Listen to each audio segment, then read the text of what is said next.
like a Hellcat.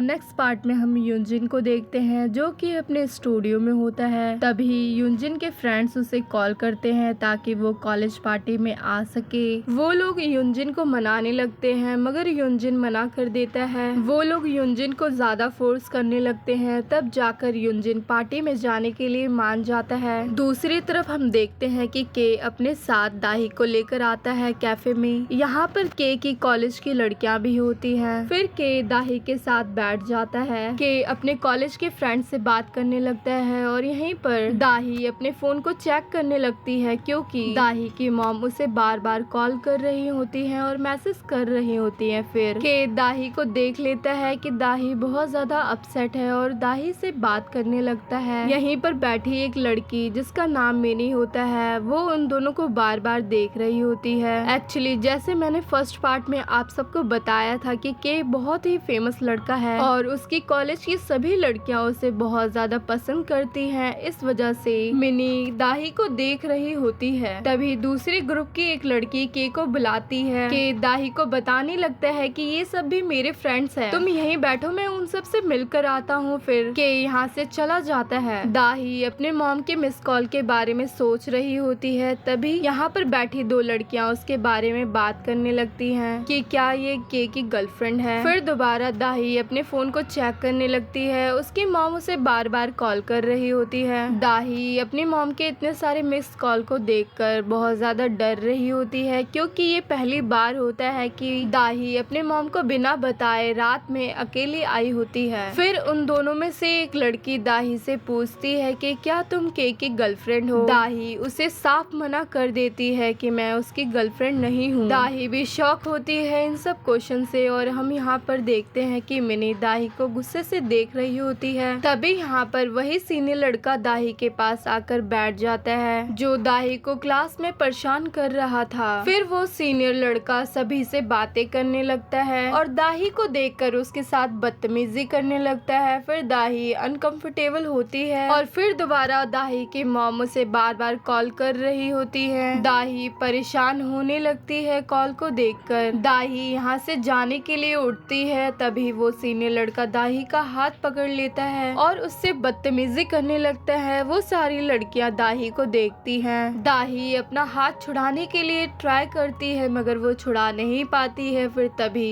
अपना हाथ तेजी से छुड़ा लेती है और यहीं पर एक कांच की बोतल टूट जाती है। सभी लोग दाही को ऐसे देखने लगते हैं कि जैसे दाही ने बहुत बड़ा कांड कर दिया। दाही सबको देखने लगती है और रोते हुए अपने पर्स और फोन को उठाकर यहाँ से चली जाती है। यहीं पर के दाही को देख रहा होता है और फिर वही सीनियर लड़का के को सफाई करने के लिए कहता है। फिर के सफाई करने लगता है। दूसरी तरफ दाही बाहर आ जाती है और बहुत ज्यादा परेशान होने लगती है। तभी दाही अपने फोन को चेक करती है। वो देखती है कि उसकी मॉम उसे बार बार कॉल कर रही है। दाही अपनी मॉम की कॉल को इग्नोर करते हुए यहाँ से जाने लगती है। तभी दाही रुक जाती है। वो देखती है कि उसके सामने वाले रोड पर युनजिन जा रहा होता है। दाही युनजिन के पास जाने वाली होती है कि तभी यहाँ पर दाही की मॉम आ जाती है और दाही को एक तेज की थप्पड़ मारती है। दाही यहाँ पर बहुत ही तेज रोने लगती है और अपनी मॉम को देखने लगती है। दाही को बहुत ही ज्यादा बुरा लगता है। यहीं पर युनजिन होता है जो कि ये सब देखता है मगर वो कुछ समझ नहीं पाता है कि वहाँ पर क्या चल रहा है। फिर दाही युनजिन को देखती है और युनजिन दाही को देखने लगता है और हमें यहाँ पर फ्लैशबैक दिखाया जाता है जहाँ पर दाही और युनजिन एक ही स्कूल में पढ़ते थे। दाही अकेले क्लास में रो रही होती है कि तभी युनजिन क्लास में आ जाता है और तब भी दाही रो रही थी और अब भी रो रही है। फिर युनजिन ये सब देखने लगता है और तभी इसी के साथ ये एपिसोड यहीं पर एंड होता है। मिलते हैं नेक्स्ट एपिसोड के साथ।